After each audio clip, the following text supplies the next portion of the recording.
Good afternoon. We would like to start. Let me introduce myself. I'm Michal Inyal from the Hebrew University, and I'm really pleasure. It's a great honor, pleasure to introduce Ziv Bar-Joseph, as we call him, as the Overton Award winner for 2012. The Overton Award is really acknowledged by our society to young scientists that really accomplish an outstanding achievement, and clearly Ziv fits this definition very, very nicely.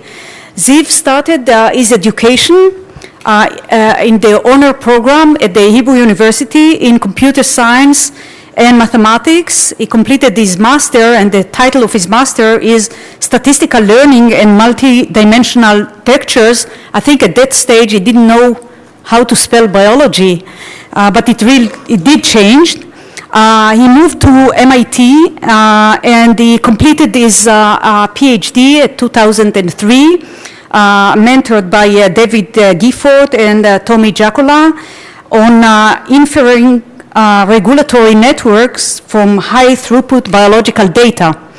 And then he moved to the School of Computer Science in Carnegie Mellon University, who is currently is an associate professor in the Land Center of Computational Biology and Machine Learning Department, as well as an adjunct professor in biology in Carnegie Mellon. His research is always on the integration of data analysis using quite sophisticated machine learning methodology and algorithm. His fingerprint, I would say, are on the integration of static data, but more importantly and more substantially temporal and high throughput biological data for systems biology. Ziv groups developed quite a lot of computational solutions to problems ranging from experimental design to data analysis, and I'm sure we'll hear more about it.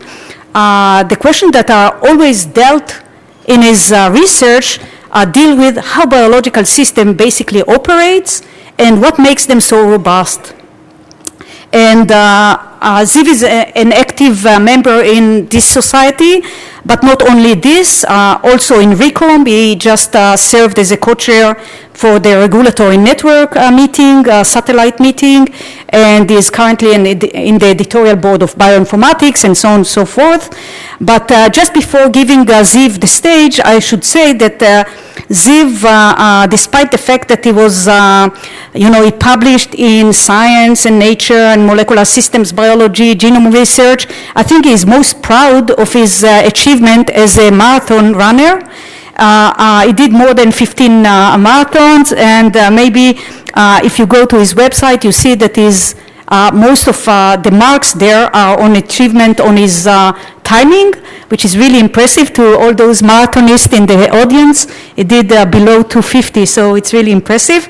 And I just think as such, he's really a role model for a person that combine a nice and very sophisticated science with family and extreme tasks, and I believe that that's what makes scientists a good mix for a successful scientist. So thank you. If Ziv, let's thank and acknowledge Ziv for...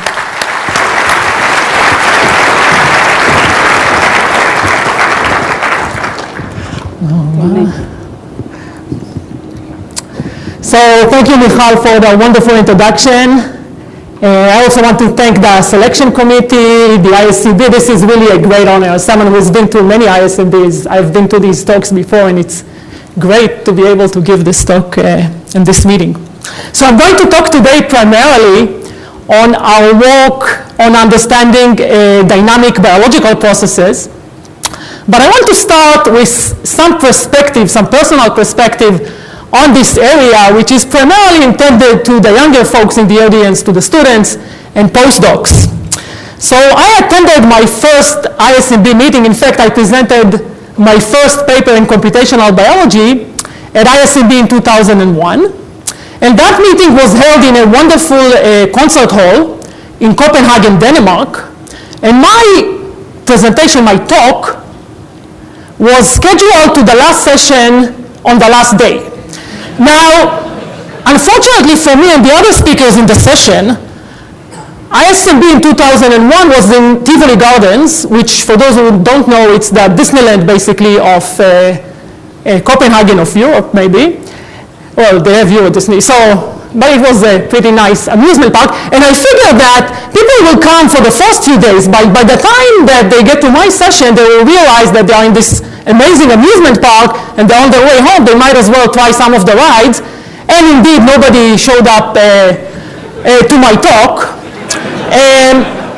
So when they asked me about speaking at ISMB, I said yes, but it has to be on Sunday.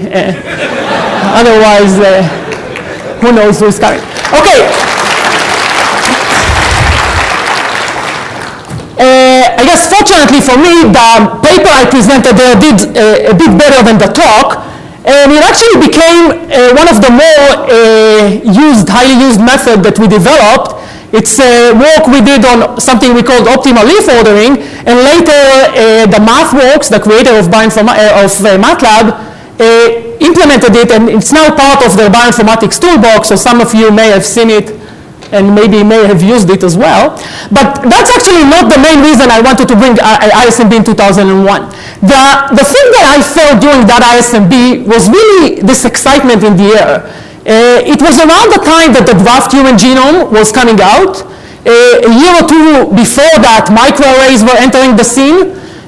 We were working at that time on the first high throughput data set for chip-chip data with Rick Young. Protein interactions were starting to come on a large scale. And I felt like that was exactly the right time for someone like me, a starting graduate student basically, to enter this area and really start working with all these data sets and have at least some impact on computational biology, but also on biology as a whole. And it turns out that this really was the case. So if you look, for example, at gene expression over the last decade, it grew exponentially. So indeed, the beginning of this century, the beginning of this decade was a great time to enter because the data was starting to accumulate. But now when I think about it, I actually think that today is even a better time to start working in computational biology. The advances that we see in technological methods, specifically in next-generation sequencing, but also its application to RNA-seq, chip-seq, all the epigenetic studies, protein interactions are now being studied using these methods.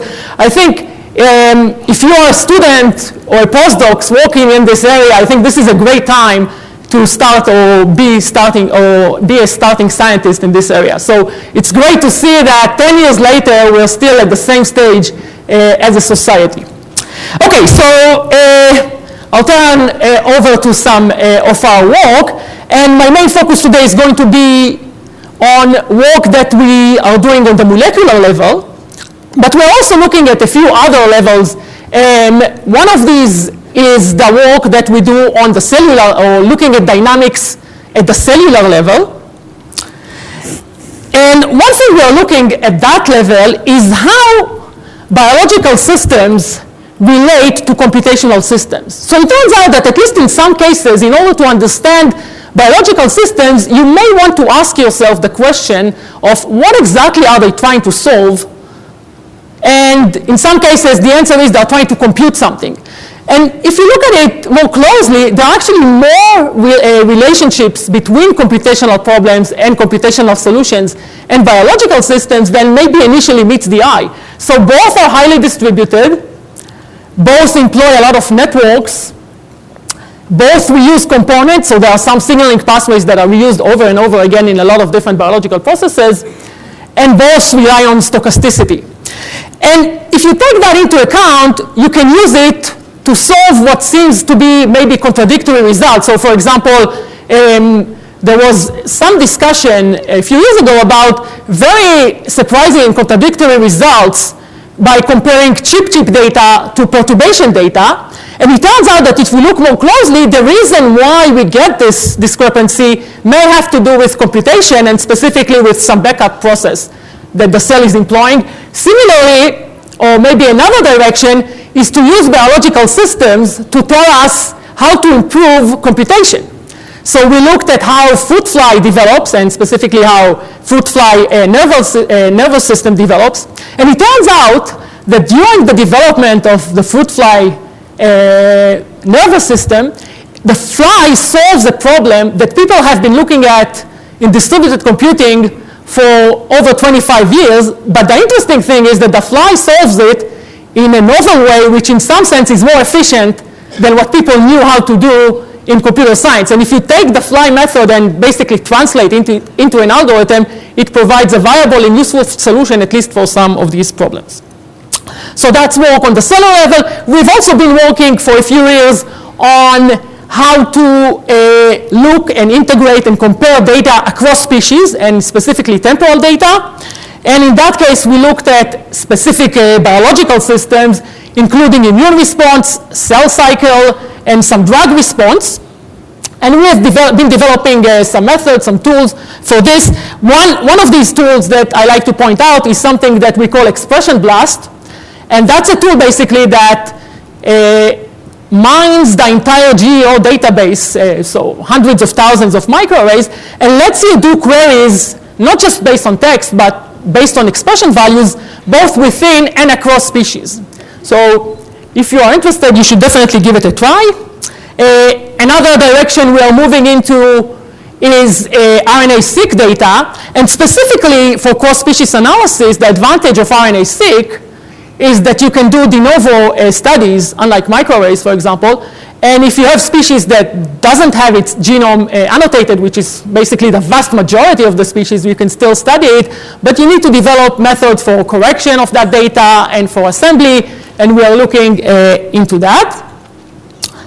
And specifically, we started working on a sea cucumber, which is an interesting creature, and looking at the expression data of sea cucumber and comparing it to other more established model organisms.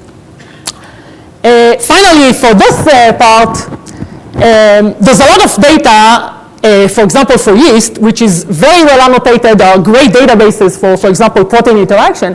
But a lot of other species, even though people have done research, the databases covering those species are lacking. So not all the information that is there in text is actually present in useful structured information in a database. And I think one way to address that is to use this idea of crowdsourcing and have individuals look at a text and help us annotate what the relationship that the text implies means. So it's not just A interacts with B, but does A activate B? Does A repress B? Does A bind to B? And so forth. And I think the tools of crowdsourcing can be applied here. And we developed some game, and I urge everybody to take a look and try to play this game, where you're actually competing and trying to extract this information from sentences from biological literature. Okay, so this was some directions we're looking at. Let's go back to the molecular level. And at the molecular level, this is a slide actually that I've been using, I guess the only slide that I've been using for over a decade. And it's useful for me to think of analyzing time series data or high throughput data using this slide, but I think it also applies to any other types of high throughput data. So what the slide says is that even though we may be interested at the end at systems biology and models, we need to take into account the lower level analysis.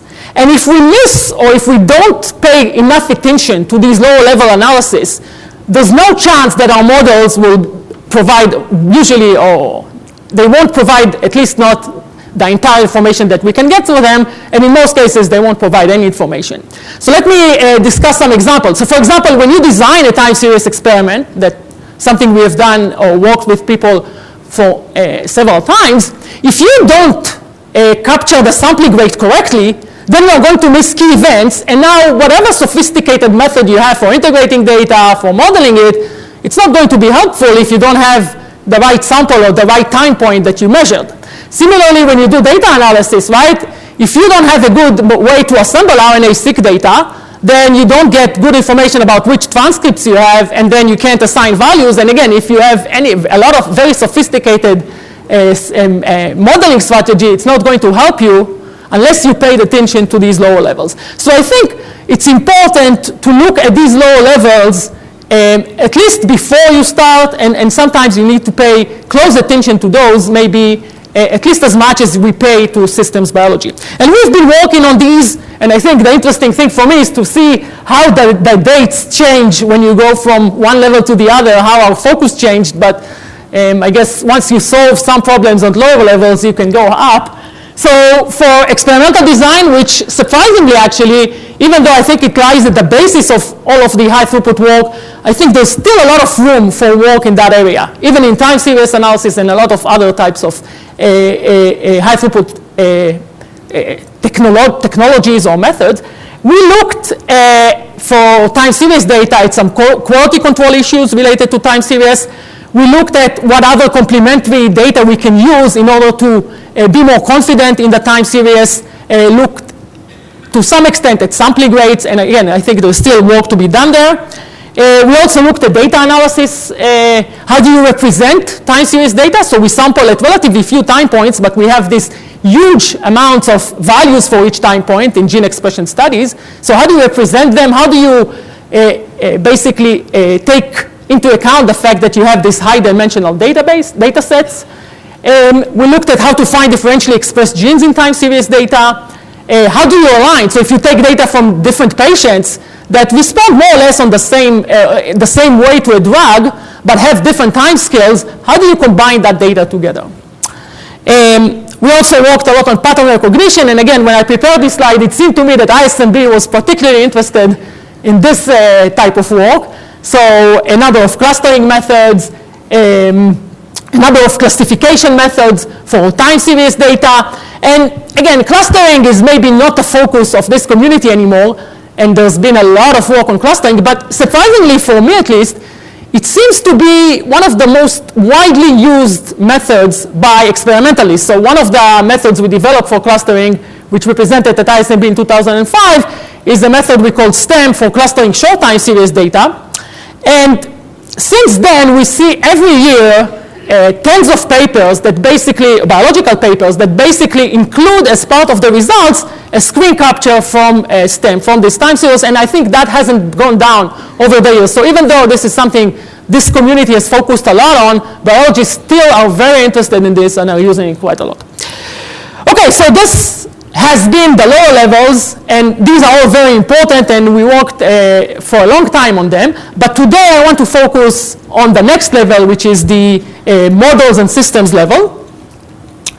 Before that, right, so of course we are not the only ones that have worked on this analysis of time series data. There were a lot of groups, a lot of effort put into this. And if you're interested, we just finished a review that should come up in a week or two online about different methods for the analysis, experimental design, and pattern recognition in time series data. Okay, so let's move to the main part of this talk, which is modeling networks in cells. And as Michal mentioned, I actually started working on this as part of my PhD thesis.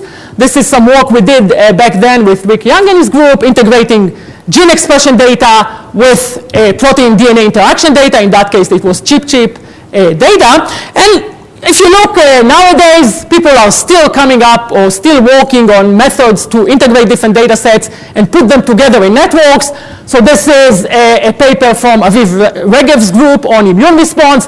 This is the modern code worm, the worm modern code data on microRNAs and mRNAs and their interaction during worm development. This is a protein interaction network. And all of these are, of course, very useful methods. So the methods behind these networks were very useful, and they led to important conclusions and also important hypotheses and follow-ups. But there is something that is missing from these networks and from these graphs. And it's especially clear because this is immune response and this is development, but neither of them has any temporal information encoded in the graph. And that's at least to some extent surprising, because development is all about timing, right? Different tissues develop at different times, and different organs develop at different times, and even in C. elegans, different cells and so forth. So how come when you have a model of C. elegans development, you don't have any information about time? And similarly for immune response, even innate immune response is a process that takes a long time, a day, or at least 12 hours, and things change over that time. How come these models coming from these very well-regarded labs and actually being very useful, but why don't they have this temporal component in them? And if you think about it, the answer is actually data. So if you look at the data that we have out there for reconstructing this network, the data that people are using, you see that a lot of the data is either static or what I call inherently static. So what do I mean by inherently static? DNA is inherently static. DNA doesn't change during development. It doesn't change during infection with some pathogen. So all the information stored in the DNA and information derived from DNA, for example, motif information, doesn't change during this time scale. Most of the other high throughput data that we have, including protein interaction, chip-chip or chip-seq data, and a lot of microarrays are actually static as well. So you can do chip-chip as a temporal experiment, but it's very rarely done, and it's much more complicated than doing gene expression or RNA-seq experiment. Protein interaction are almost always done in a static manner, sometimes in vitro even. So we don't have a lot of time series data. In fact, one of the only available time series data, at least the high throughput ones, is gene expression data. Another is actually imaging data, which is also very useful. Now, if you think about it, if you have a method for integrating static and time series data, one way to integrate it is to basically assume dependence for the time series data. And if you're assuming dependence between the time points, you turn it into a static data set. Basically, you downgrade it, but now you can use a lot of different tools to put these two together in a static representation. And that's what is done and was done for many years. But a few years ago, we thought that maybe we can do something the other way around. So instead of taking time series data, downgrading it to static representation and integrating it with the static data, maybe we can take time series data and static data and elevate the static data to provide some temporal representation to the static data. And this will be clear, hopefully, in the next slide. So here's the idea we had. We've been working for quite some time back then on clustering. And if you look at clusters from time series data, you see that in many cases, clusters start out the same. And then at some stage, there is a split. We call this bifurcation event. So some genes go up and some genes go down. And then from the genes that went up, some stay up and some go down. Now, this is time series data. If you, in addition to that, have static data about potential regulators for these genes, then you may say, okay, so in this split, we see the blue ones going up, the red ones going down. So maybe C and D are repressing the red ones at this time point, even though it's a static data, maybe they are activated at this time point, and A and B are activating them at this time point, whereas here, B doesn't activate the blue ones anymore, but A still activates the purple ones. And if you believe that, then you can come up with some model that tries to capture that in a graph method where we have edges in this representing sets of genes and nodes which represent split events annotated with transcription factors, in this case A and B and here C and D, that we predict to regulate these events. And then you can associate temporal information with this, because we see that C and D are activated after 1 hour, and B actually is not active anymore after 2 hours, and so forth. So that's the idea that we had a few years ago. And of course, the first thing you do is you go to the data and you look at how to implement it. So here's how the data looks like. This is actually typical gene expression data. Of course, you don't see any split events, no bifurcation, everything looks like a big mess. The good news is that this is just a time series component of the data. There's also the static that I haven't shown you. And if you combine them, you can actually search and find these events, even though it's hard to do just from the time series data. And the method we used to search for these was based on hidden Markov models. Hidden Markov models were used in the past to cluster gene expression data. And the basic idea is to represent in the hidden state some model of the expression data, specifically some variance and mean model for specific gene expression data, and then have genes transition according to the model from either staying in this state or moving to another state. And this way you can cluster genes even though their expression profiles are slightly different, but if their patterns are the same, they will be assigned to the same cluster. And this worked pretty well for clustering gene expression. Of course, this only captures the temporal data. So, and this is the log likelihood.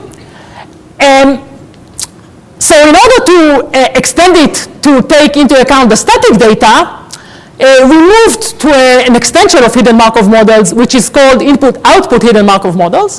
And what input-output hidden Markov model does is it adds another layer, which we call the input layer, and that layer is static. It doesn't contain temporal information, unlike the hidden and observed layer.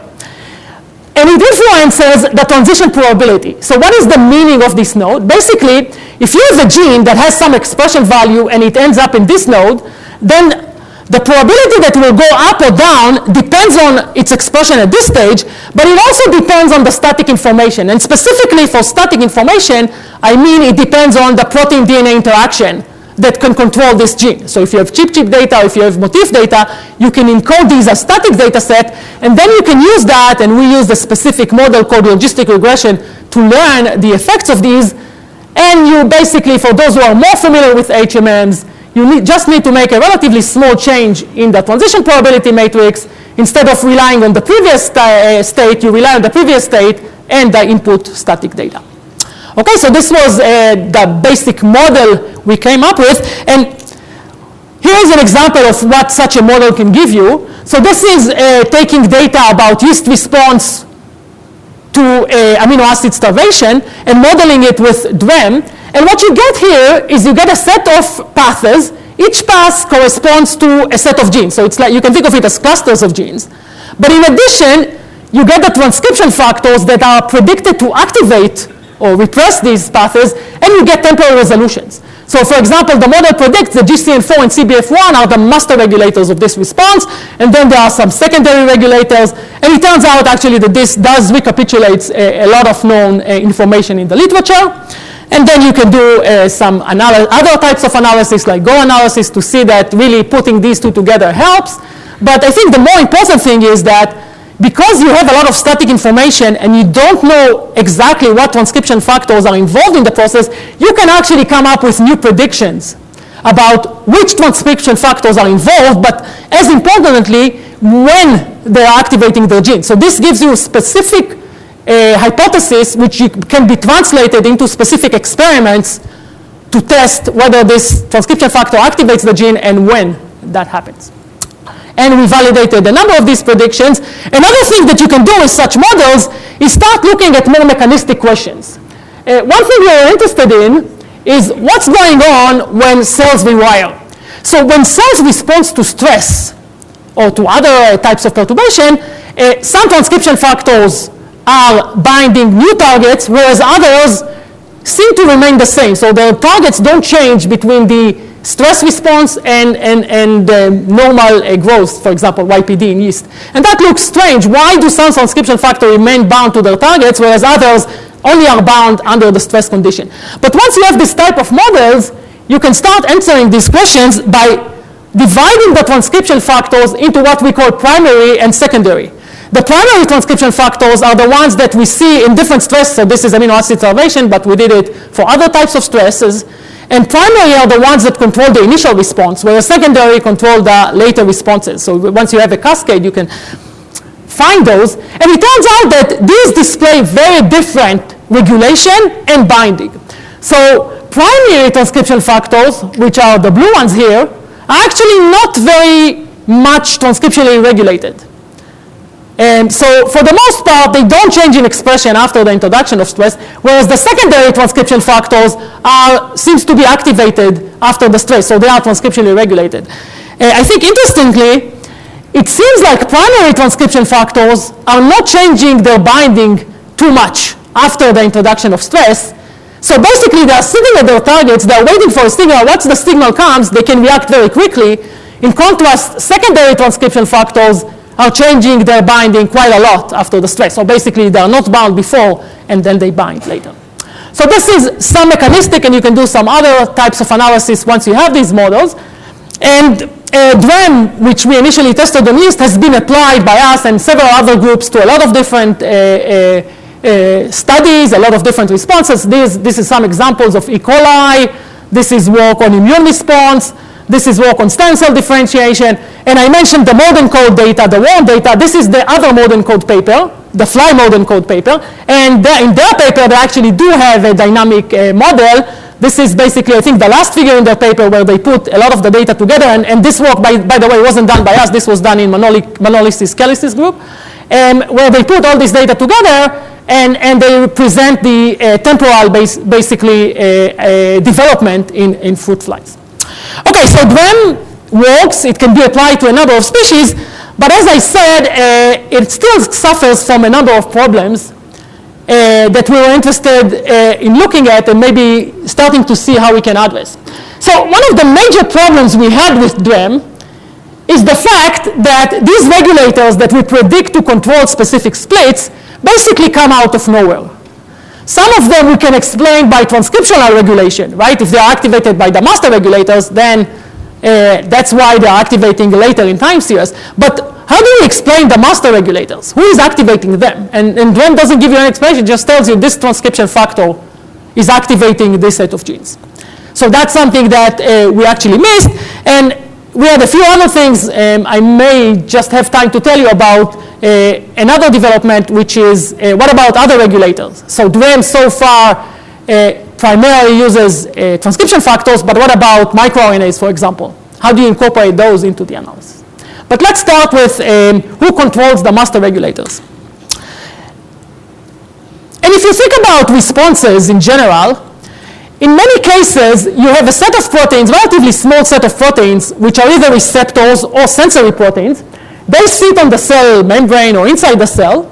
They identify the new environment, and then they activate a signaling cascade, which eventually leads to a regulatory network. So one way to think about it is you have a virus that interacts with the cell, and then something happens inside the cell. We don't exactly know what's going on. It's really a black box, but out comes the gene expression data. And now the question for us is, what are the regulatory networks that lead to the expression data, and how these regulatory networks are activated by the invading pathogen or any other environmental cause, or even in development. How do the signaling cascades basically interact with the regulatory networks? And to try and answer that, we developed a method that we call SDRAM that extend DRAM by linking it to the signaling network above it.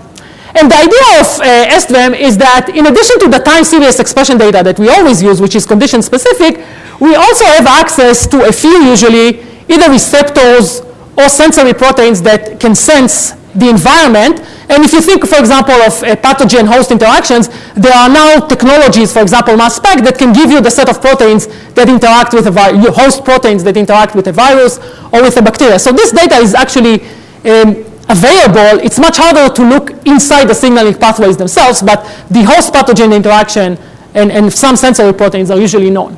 In addition, of course, we also have all these other types of high throughput data, chip data, chip-seq, so protein DNA, motif information, and in this case, we're also using protein interaction networks. So how do we use it?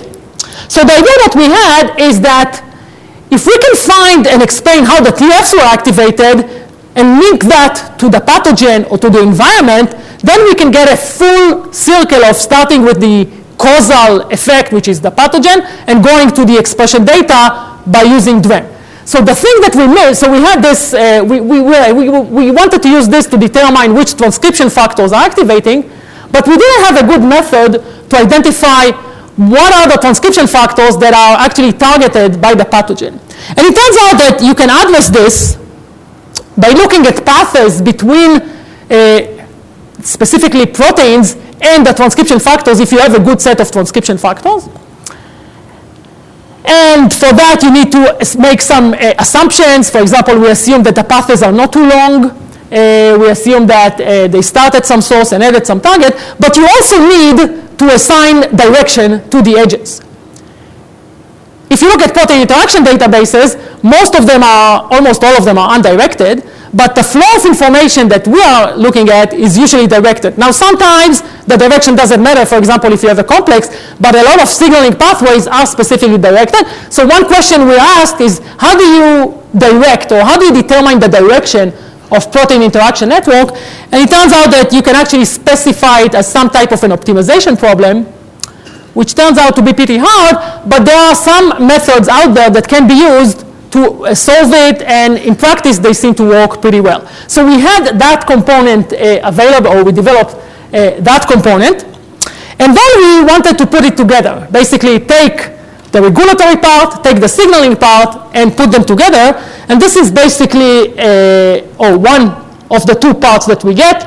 Let me just explain briefly the colors, and then we'll move to a real example. So what the colors here mean, the red are these sensory proteins. This is for some yeast response. The red are some sensory proteins. So these are the starting sets that we know about, we get from the literature. The blue are what we call signaling proteins. So these are proteins that mediate the environmental response from the starting proteins to the green nodes. The green nodes are the transcription factor that then we put into them. So here's how so I'll show you in a second how the full method, how the full results look like. But I want to say one word about the HOG pathway. The first study that we did was on this yeast pathway, which is the high osmolarity stress response pathway. And people have been looking at that pathway for many years. Just a few years ago, using chip-chip technology, people were able to map out the core regulators of this model, of this pathway, and it turns out, actually it was known that HOG1, which is a MAP kinase, it's not a transcription factor, is activating a number of transcription factors, and the most important ones are these 4 transcription factors, which in turn activate a bunch of genes. Now the question we ask is whether we can identify this core map without using the information, just by using information from time series expression data in the condition of interest, and about the starting proteins, these 4 or 5 starting proteins. And it turns out that you can actually do that. I don't know if you can see the names, but this is the full model that we get. So here's the left part is the DRE model, this dynamic regulatory network, and all the names that are listed here as controlling bifurcation point are listed here as these green nodes. These are the transcription factors. So now for each of them, we have an explanation of why they actually are activating or repressing their targets, and how we link them to these sensory proteins. And the nice thing that came out, even though this information was not used, is that the core of this network, first of all, it of course identified HOG1, which is not a transcription factor, but in addition to HOG1, it was able to identify exactly these, or 4 of these 5 proteins that were known to be the core master regulators of this process. And of course, it identified a few more, so it also had some new hypotheses that should be tested. So this was, by the way, this was done on gene expression data, which we call the short time series data from 2009. You can run the same algorithm on another time series data that was collected 9 years earlier, and this is the result that you get. Now, the names are slightly different because this is a longer time series, but if you look at the core, you still get the same core as before. And I think one nice thing that came out of this is that even though, and that actually has been a problem for many years, I remember a decade ago, this was a problem in stem cell research, when different labs look at gene expression data, they often find different sets of genes that are differentially expressed. And there was a lot of effort on defining stemness at the beginning of this decade, and it turned out that each group had a different signature for stemness. So even though they did relatively similar experiments, depending on the lab, depending on the person who did it, sometimes depending on the time that he did it, you got very different results. But the nice thing about looking at networks is that even though the 2 data sets that we looked at had pretty much different set of differentially expressed genes, so the overlap was less than 50%, the underlying network that we reconstructed from them, and even though these 2 analyses were done separately, was actually in very good agreement. So I think it was roughly 85% of the transcription factors that we predicted for one of them, the short one, ended up also being predicted for the long one. And the Lunge had a few more because it also had the recovery part. So this is one way, at least, to reconcile different contradictory sometimes expression data sets.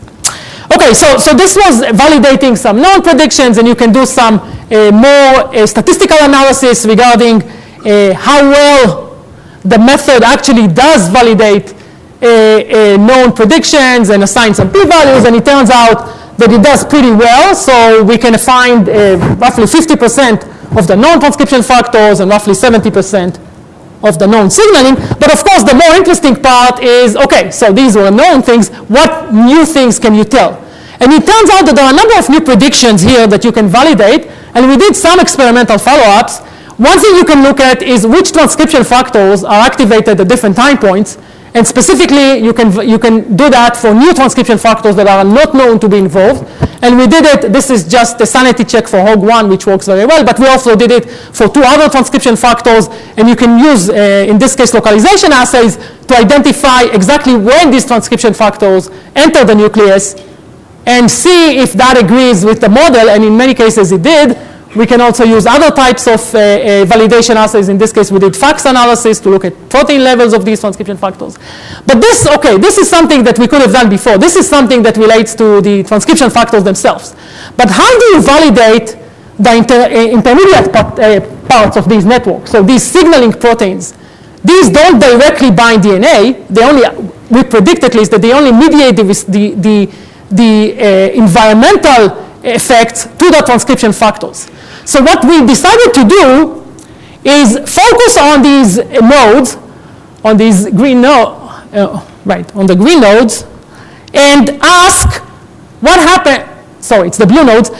These are the single proteins, and ask what happens when you knock them out. And the prediction was that once you knock out a blue node, of course, it doesn't bind itself a set of genes, but it has some downstream effects because it activates a bunch of transcription factors. And now, after we do the knockout, we can now compare the set of genes that were affected by the knockout to the set of genes in the path that are predicted to be regulated by the transcription factors and see if there is any agreement. And for 5 of the 6 transcription factors that we knocked out, we actually saw a very significant overlap between the differentially expressed genes and the targets of the expression pathways that we predicted. So this seems to at least identify a number of new members of this very well-studied pathway.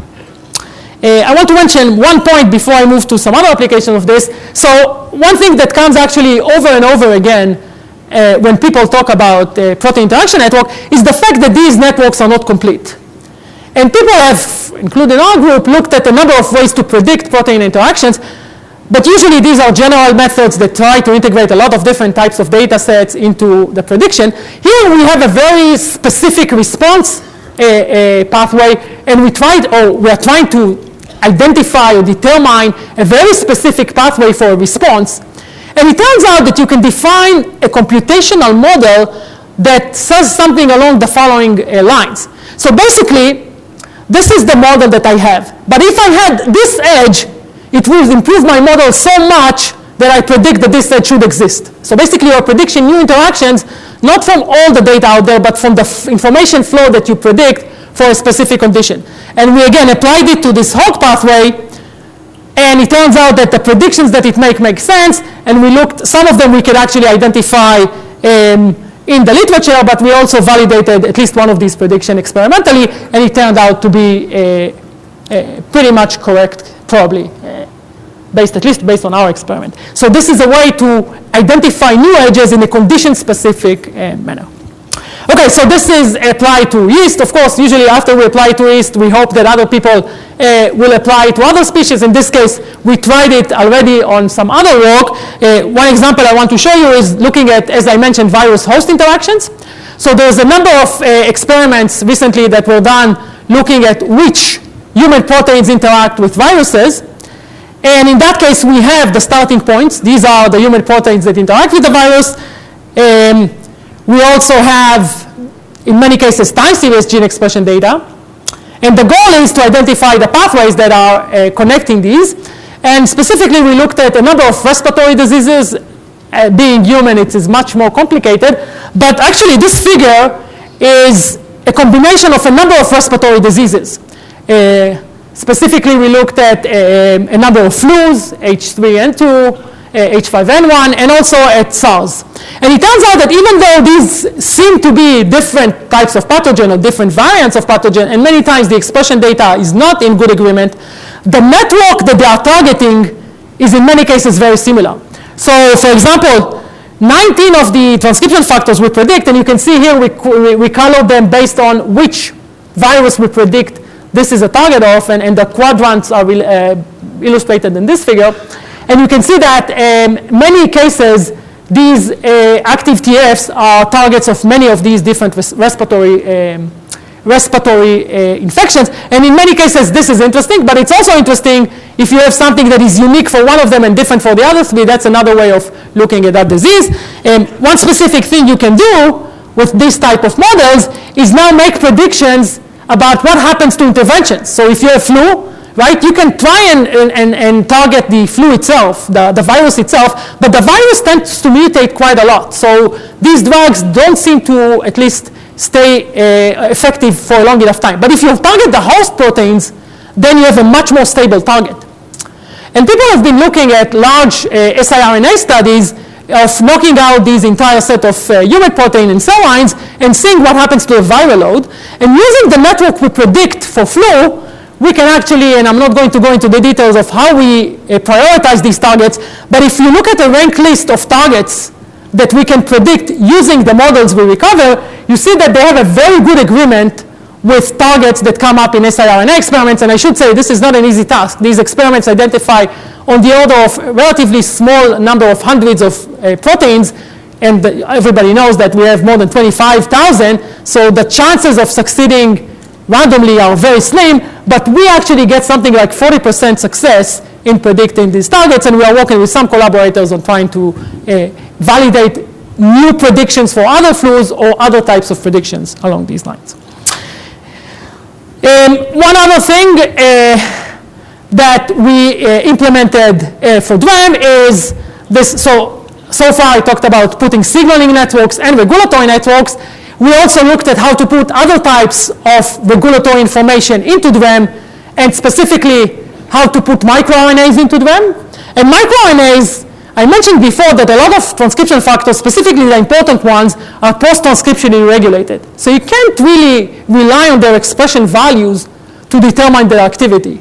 That's not true for microRNAs. MicroRNAs are primarily transcriptionally regulated. Their activity levels does represent, in many cases, or at least relates heavily to their activity and their effect. So here we had to slightly modify DRAM to take into account the micro results, and also to take into account the fact that we have temporal information about the activity levels. And you can do that computationally. It's a bit more involved, but it can be done. This is a model that we derived for a collaboration we have with biologists looking at lung development. So they did a study of lung development in mice. We performed microarray studies. We performed microarrays for miRNAs and for mRNAs. And we put it together. The black ones are transcription factors. The blue ones are activated microRNAs, and the red ones are repressed microRNAs. And the advantage here, so there's a lot of methods that try to correlate microRNAs with the targets. The advantage here is that you don't get a global correlation. You actually get a specific prediction about which phase of the development this microRNA targets. And it turns out, you see a big jump here. This is the week 1 to week 2 developmental process. And it turns out that some specific part of the lung is developed in that time frame. And for some reason, there is a line of thought that what happens during this developmental period, this week 1 to week 2 transition, is highly related to a very unfortunate disease, lung fibrosis, where the effects of the development are exactly reversed. So if you think about studying diseases in model organisms, it's actually extremely challenging. I just came back from an NIH workshop on this. It's very hard to find a good mouse model for a lot of different diseases. On the other hand, development is something you can study in model organisms, even if it's not exactly the same. They follow very similar developmental trajectories, and it's a wild type, or it's a normal behavior. And if, as a lot of people believe, diseases are really related to developmental studies, if we can find activators or repressors of developmental stages, it might have an impact or it might tell us something about disease. And we indeed tested that. And in this case, we looked at lung epithelial cells and tried to see if the microRNAs that we predicted for the week 1 to week 2 transition have an impact on the survival of these, which people, at least our collaborators, believe are related to disease states. And indeed, a number of the microRNAs we looked at that the model predicted actually had a big impact, or in this case, we treated it in the opposite. So if it went up, we treated it, or we repressed it. If it went down, we overexpressed it. And it seems like this is the control, and it seems like a lot of the microRNAs play a big role in proliferation. So they have a big functional role, at least in these cells, which may tell us something about the disease, and we're performing some more studies to look at exactly what happens in disease states. So this is the application of DREM. We still have a lot of open problems. So how do we incorporate additional species? How do we do discriminative or de novo motif analysis? So we can't explain all the split events, either because there's not enough information or because it's a regulatory process that we are not aware of. But we can do some other things. For example, we can do motif discovery, and we have some work on this. In addition, there are a lot of open problems that we are very interested in working on, and I think a lot of people here are also interested along the line. So what about combinatorial regulation? And of course, we list a bunch of transcription factors, but exactly what is the interactions between them? What's the combinatorial logic between them? What about feedback? So these models don't include feedback, but it turns out that there is, of course, a lot of importance for feedback in these networks, and how do we incorporate it? How do we take it into account, and how do we put it into the models? And these are things that we are actively working on right now with a number of collaborators. So before I finish, I want to give another perspective, again, primarily to the younger audience. This time it's more broad than the computational biology study. And as Michal mentioned, I like running. I run a lot. And this is a map of a recent race, a 50 miles race that I participated in. Well, don't think that I ran the whole time. It's but it is a 50-mile race in northern Pennsylvania, and I broke it up into two because it doesn't fit. So this is the north to south, and then it jumps again, it goes north to south. So it's a 50-mile race, and if you look at the picture that they took of me at the end, you can see that, hopefully you can see that I'm smiling. I hold this trophy. I won an age group award, which was very nice. But unfortunately, this picture doesn't tell the whole story. This is a picture of me in the middle of the race. I don't know if you can see the very happy smile on my face. This is more or less around the 20 miles point. So I guess you can think of why I was a bit disappointed to find that I was only at 20 miles. But actually, if you look at these pictures, you see that I'm missing something that I usually do have with me, which is the glasses. And I actually lost my glasses right at the beginning of this race. This race is a trail-based race in the forest, so you have to find these signposts. You have to follow these signposts. Yeah, you're laughing now. But because I lost my glasses, I missed a very important turn, and it took me 5 miles, basically. It's actually, I guess you can see it. It's something here. It took me 5 miles, basically, back and forth to realize that I missed it. And by the time I got here, first of all, I knew that I have a long race ahead of me, and also I knew that I did 5 extra miles, which was way too much for this long day anyway. But as I said, if you just look at the website, you see that I'm all smiles. So I think this actually is not unique to sports. I think it also carries to science. So people that maybe look at my CV or look at CVs of other senior persons, they see this list of papers, some of them in maybe prestigious journals. They see these awards. They see these grants that we receive. But it doesn't tell the whole story, of course. I still get most of my papers rejected, in many cases without review. We still start a lot of projects that don't pan out at all. And of course, grants, I don't want to even get into that. But again, at the end of the day, what people focus on is the successes. And I think as a graduate student, of course, or postdoc, you're going to face a lot of adversity. Things are not going to work out as you would hope. But at the end of the day, if you persevere, if you believe in what you're doing, and eventually, you try this and you try that and it works, I think there's no better feeling than knowing that, you tried a lot of things and eventually it worked, and hopefully the community realizes that what you did is very important and acknowledges that. So I think, it's hard, it takes time, but eventually things, I think, in many cases do work out.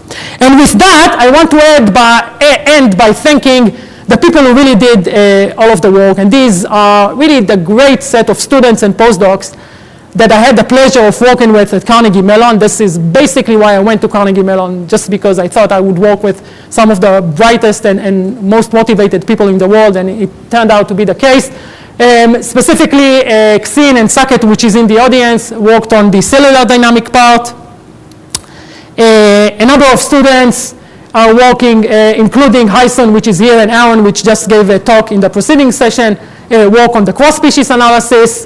Two of my former students, maybe Henry is here, have worked on the lower levels of the time series analysis.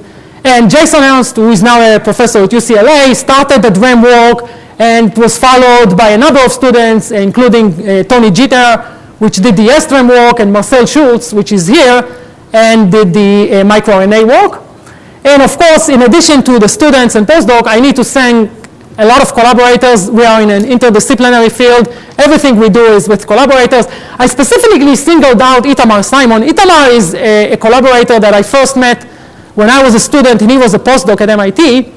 And even though we are 6,000 miles away, I just looked at my CV before this talk, I think 30 to 35% of the paper I wrote have him listed as a co-author.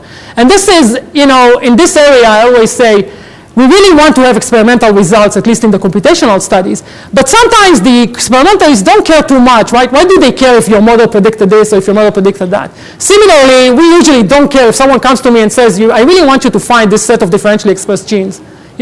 That's not an exciting process for me. But these small give and take things are things that are, I think, very important in order to get a relationship that eventually can lead. And I think it's well worth it, and it worked very well for me and Itamar and a lot of other people that I'm grateful to. And of course, we cannot forget about the funding, which plays a very important role in our research. And finally, all the papers that I mentioned, and all of the software basically that I mentioned, can be found on our group website, and you can just go there and get it.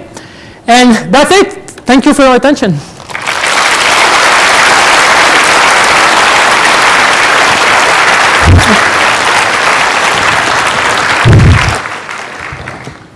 Thank you very much. Just before the formal award, we are open for very short questions, maybe 2 or 3. So please, if you can mention who you are and go ahead, please. Ziv, fantastic work. I'm Manolis Kellyson from MIT. So I mean, thank you for the whirlwind tour. This was really just blowing away. My question is, every one of us works on different layers of regulation, and you have worked, spanning sort of signaling and transcriptional regulation, post-transcriptional regulation. Each one of us finds models that we think explain the data, and yet we're seeing such a partial picture each time. And you've also done models that sort of integrate all these different layers. My question to you is, in your experience through this, could you comment a little bit about sort of what causes these partial successes, in a way, if we're always missing half the picture? And also, as you build these integrative models, are there, I don't know, latent variables that you can guess should be there from the relationships of your data, but are not observed and perhaps could point to entirely new biological areas? Okay, so let me just rephrase the question. So one question Manolis asked is, even though we are not using all of the data, we still somehow succeed in some sense in identifying some correct models, and maybe how could this be if we're ignoring actually a large part of the data? And I agree, we are always data constrained. We never have enough data. And I think the challenge or the opportunity is to focus on the places where you are most confident in the predictions. And I always say, I wouldn't interpret the models that we put out there literally. So I wouldn't put any confidence in everything we say there. The models for me are only the first step or basically hypothesis-generating tools. And then whenever we design follow-up experiments, you also have to talk to the experimental biologist or the expert in the area and ask them what do they think, what about their prior knowledge, which is very hard, I think, to automatically capture in the model, and base your experiments on those inputs. And in that case, you will be at least much more successful than by just randomly selecting predictions from any type of the model. And the second question is, can you actually identify what are the missing variables once you come up with the models? And I'm not sure what you mean by variables. Of course, there are different. I mean, are you missing a completely set type of objects? For example, could anybody predict microRNAs? You know, if we had all the data 15 years ago, can we predict microRNAs as a class of regulator nobody knew about from the models that we have?